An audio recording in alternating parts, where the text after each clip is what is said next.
So I feel very compelled to come on here and talk about something that God has been ushering me to talk about, especially because my birthday is around the corner and I have been thinking about this particular thing for quite some time, and I never really share it in my journal.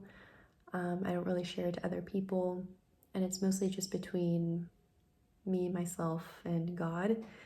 And I think it could be beneficial. It might be something that you've already heard of, but sometimes we kind of need it. We need to hear it from someone else to really let it ingrain within us that it's actually pretty important. Um, and that is to quit being a victim because it's ruining your life. And I think I've grown up thinking that I was a victim, um, based on, and everybody has trauma in their lives. I think we feel very special whenever we bring up our own trauma, whether it's oversharing at friend events or using it as an excuse to not do the things that we should be doing. And in a way, it's kind of normalized. And I always think it's kind of strange when people bring up the taboo-ness of mental health, because I feel like 10 years ago, I can understand it was kind of taboo, but nowadays it's not so much. I feel like everyone talks about mental health and everyone has a mental illness. That it just kind of takes away from the specialness of it, which, nothing very special about having a mental illness. But I do think that I've considered myself a victim, whether it was based on um, I don't have like a huge family. My parents are immigrants, so everything I've done mostly for them. I went to school for engineering, and I didn't have anyone else in my family who was an engineer, so I struggled immensely. I failed calculus a couple of times. I failed physics a couple of times too. I truly struggled. And up until recently, I thought that I just couldn't do it. Because as you go through, especially that kind of schooling, a tough subject, it only gets more difficult. And especially with your specialized classes, it gets quite difficult. And I used it as an excuse to not pursue it any longer and think, well, maybe I'm just not meant for it. But the reality is that I thought I was a victim to feeling insufficient, and that is such a disgrace, not only to myself, but just to why I'm here on this earth. I think one of my main purposes is to prove to myself that I can do things that are difficult. And sure, it's a degree that I'm still working on, and of course I have friends who have already have their graduate degrees, and are doing really cool things, and are not very reliant on their parents, or they already have a six-figure job, or they already have kids, they're married, and I'm kind of here with my parents, and I rely on them, and I have a minimum wage job, and I'm just trying to get through schooling. If I had said that to myself when I was 10, when I wanted to be an astrophysicist for the first time, when I stepped into JPL, I probably would have had a heart attack. And that's because I had such high dreams, I had such high aspirations at that young of an age, that I thought I would be huge by this age.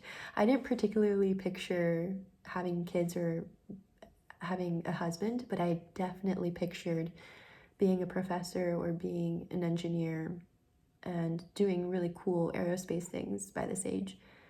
And it makes me sad to think that I suppressed that vision of myself, that version of myself. Like I made my inner my inner child really sad. And I think that, everybody has circumstances. There are circumstances for everything, whether it's financial, familial, tons of circumstances.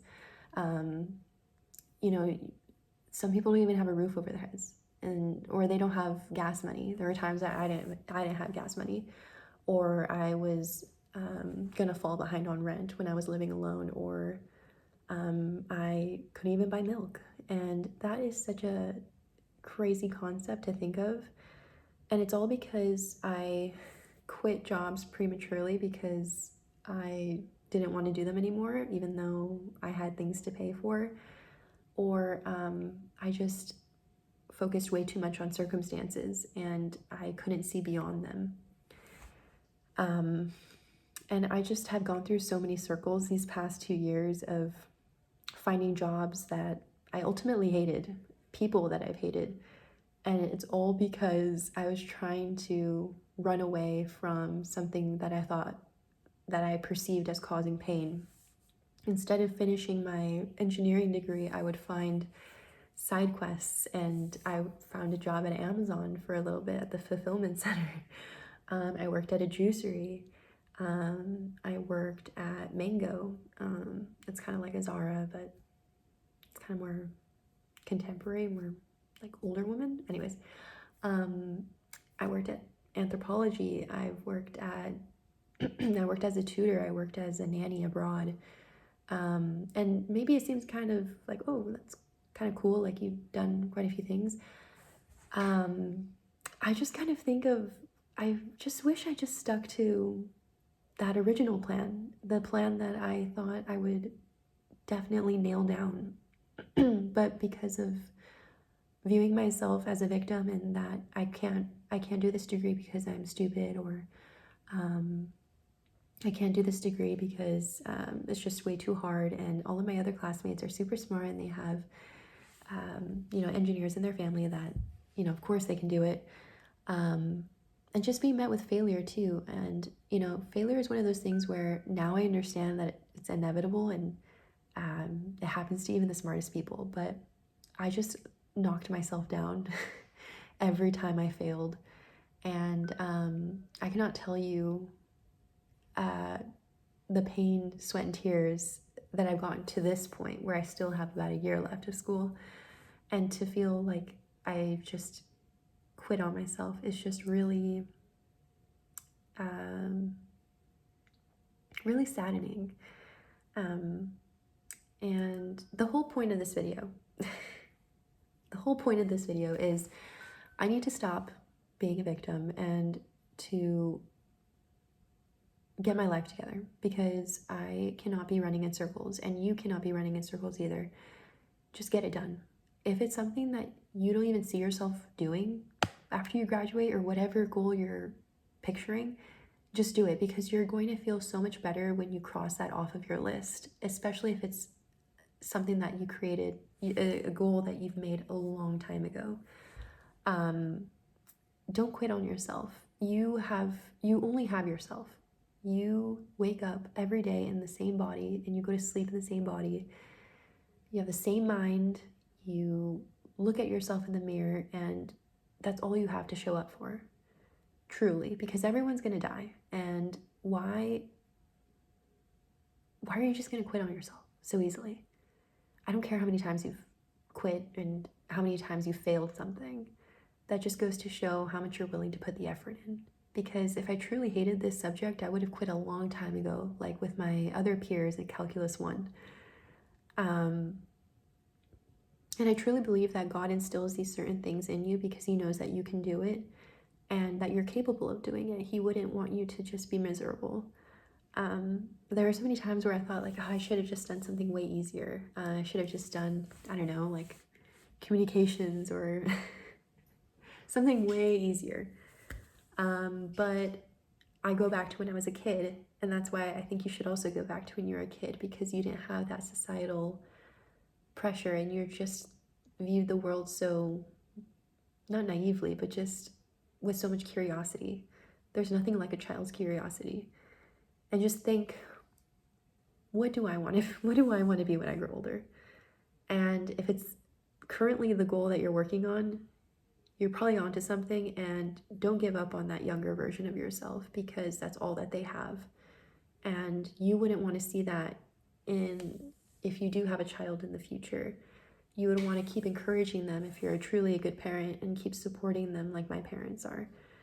And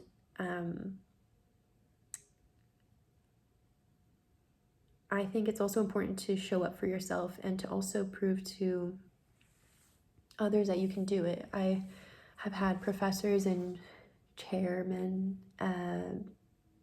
say that say the not nicest things. And I let it get to me because I viewed them so highly. And it came to the point where I really just did not care. I didn't care if I failed a class. And to me, that's out of character, because I am such a perfectionist. And I've always been since I was a child.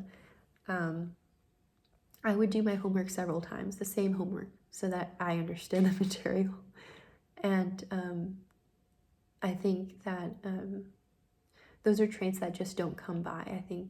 I don't know if it's something that God innately gives us or what, but I think they're there for a reason, and we need to rely on those truly beautiful traits that we have to get us through these tough seasons.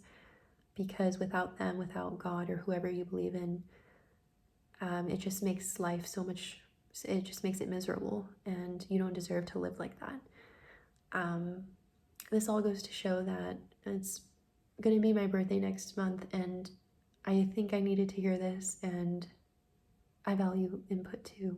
I love constructive feedback. And I definitely have to also not take shit from other people. This was the year that I ghosted people who treated me terribly. I even ghosted, well, I didn't ghost, but I did talk back to a person of power at school, because I was trying to transfer a class that I already knew, and he wouldn't allow it because for whatever reason. And I just had to stand my ground, and eventually I got to it. I eventually got those credits, but it didn't take sorry, I'm kind of sick.